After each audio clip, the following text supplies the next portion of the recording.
This is live outside the courts in Sydney. Women in Australia. And why did they get that hate mail and abuse? Because they did what their profession demands of them. They represented a person who needed their help.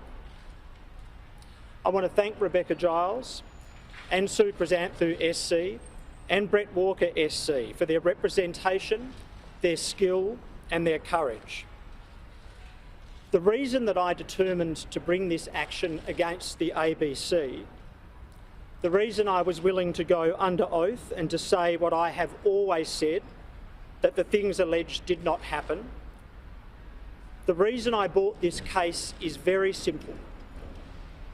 If what happened in the reporting of this matter was left completely unchallenged, that would have meant a country where any Australian could have their lives and careers ruined by the unchallenged printing of sensationalist accusations alone.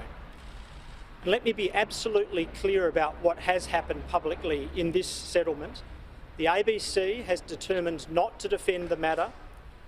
They have been forced by these proceedings to explicitly state that the accusations that were contained in the article could not be proved to either a civil or criminal standard. They have been forced by these proceedings to explicitly state that the accusations that they had in their article could not be proved to a civil or criminal standard.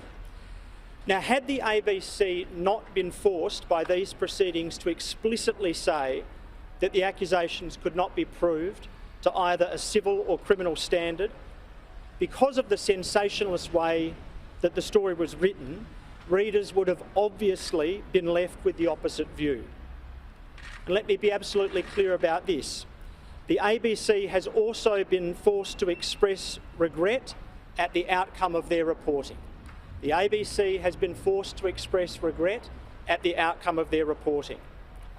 Had the ABC not been forced by these proceedings to express regret at the outcome of their reporting, then again, the way the article was written would lead people to conclude guilt based only on accusation. Had they not been challenged, had the ABC not been forced to acknowledge regret at the outcome of the article, had they been not forced to acknowledge publicly that the accusations could not be proved to any civil or criminal standard, then publishing accusations in a deliberately sensationalist way that leads ordinary readers to presume guilt would have become the new and terrible standard in Australia. We would be living in an Australia where the sensationalist printing of hearsay accusations in a totally one-sided way, even about complaints that were withdrawn, would have been the normal. That the ABC have been forced, in a matter that they said that they were going to defend to the end, to say that they regret the outcome of their reporting. They have been forced to explicitly state that the accusations that they put in their article in a sensational and one-sided way cannot be proven, could not be proven to any civil or criminal standard. I just want to say something personal about that outcome.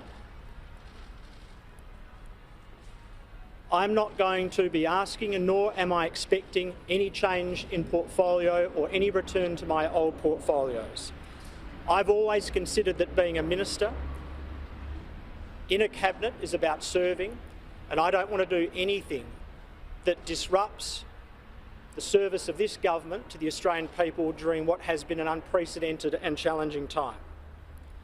I also want to say that I remain completely committed to the people of my electorate and absolutely will be running at the next election. And finally, I want to say that it's often said that during difficult times that you get to know who your friends are.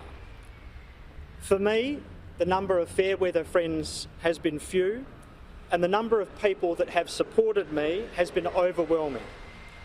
And there have been a select group of people, and they know who they are, that have showed me a level of courage in standing by me, even when the modern-day lynch mob was targeting not just me, but anyone close to me.